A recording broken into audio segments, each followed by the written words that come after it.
Hey 5 to 1. Today's devotional looks at one of the darkest moments in all of human history.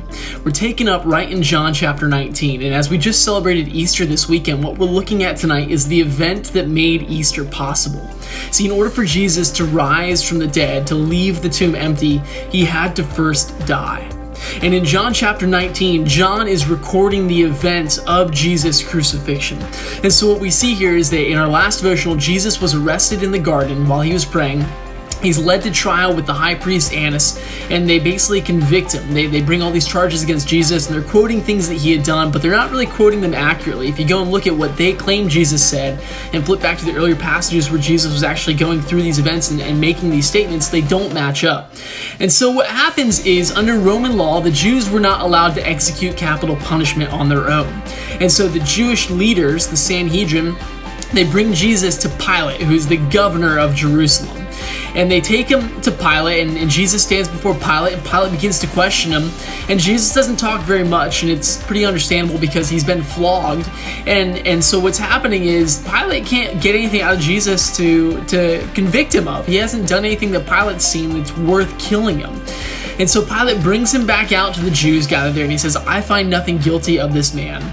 Do with him as you please." And the Jews kind of state, our law, we can't crucify him ourselves, but we do believe he's worthy of death because he's claimed to be God. He's claimed to be the Son of God.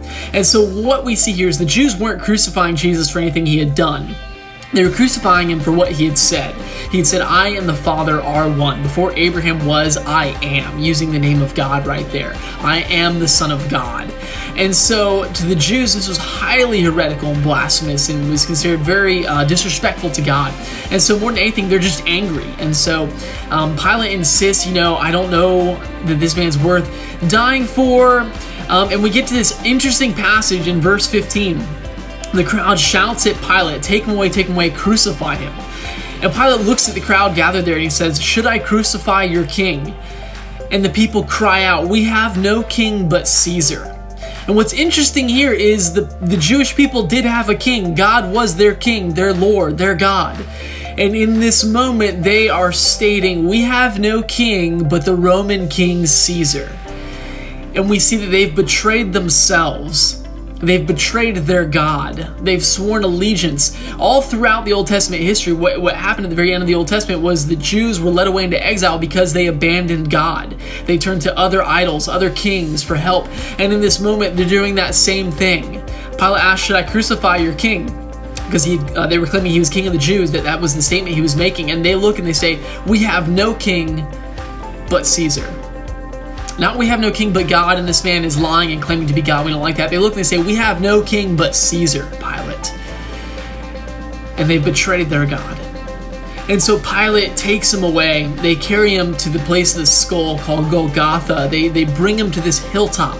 They nail him to a cross. They raise this cross up between two other individuals. And Jesus is hanging there for hours on this cross. And we've talked before what the crucifixion was like. It was a heinous crime. It was a horrible way to suffer and to die. And so Jesus is up on this cross. He is naked. He is before everyone. There's a ton of shame involved in this. He'd been flogged, so his ripped open back that had been whipped by a cat of nine tails is just rubbing on the raw wood of this cross. And he's standing there hanging from this cross, and everyone is watching him. And the soldiers divide his clothes, and they're fulfilling prophecy that was prophesied about the Messiah years and years before this. And at the very end, in verse 28, this is what we see happen right as this moment, the most awful moment in all of human history, is coming to a close. John writes, "After this, when Jesus knew that everything was now finished, that the scripture might be fulfilled, he said, 'I'm thirsty.' And a jar full of sour wine was sitting there. So they fixed a sponge full of sour wine on a hyssop branch and held it up to his mouth.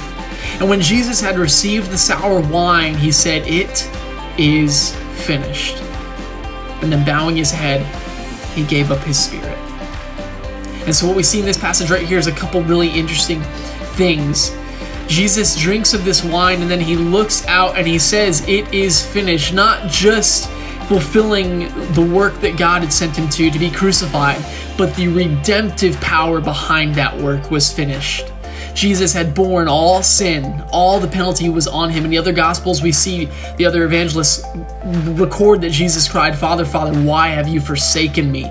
Because when he bore that sin, God couldn't even bear to look at his own son steeped in that sin, in that rebellion.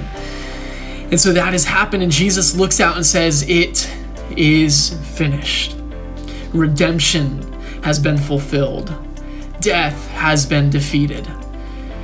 And then he surrenders his spirit. And what's interesting to note about this is earlier Jesus had said to the Jews gathered before him, he was giving this discourse, and he said, nobody takes my life from me. I have authority to lay my life down and to take my life back up. And what the evangelist records right here, bowing his head, he gave up his spirit. Jesus didn't die in the sense that his life was taken. He couldn't do it anymore. No, it says he willingly gave up his spirit. As he was hanging there on that cross, the very end of his life, he willingly surrendered the last of his spirit and gave it up. And in this moment, the Son of God hung on a cross, dead. You imagine time just kind of stopped. God was dead.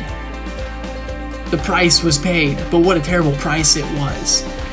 And for these people, it seemed absolutely hopeless. And tomorrow we'll pick up and see what happens after this moment in history. I love you guys. I hope that you are falling so in love with Jesus as we go through these devotionals and you see just more of who Jesus was and why he came to do this, his love for us. If you want to talk, feel free to comment down below. Comment on our Instagram or shoot me a text. We'd love to hear from you, hear how your week's going. Stay tuned. We'll be posting more of these again tomorrow, guys. I love you. I hope you're doing well, and I look forward to seeing you soon. Take care, guys.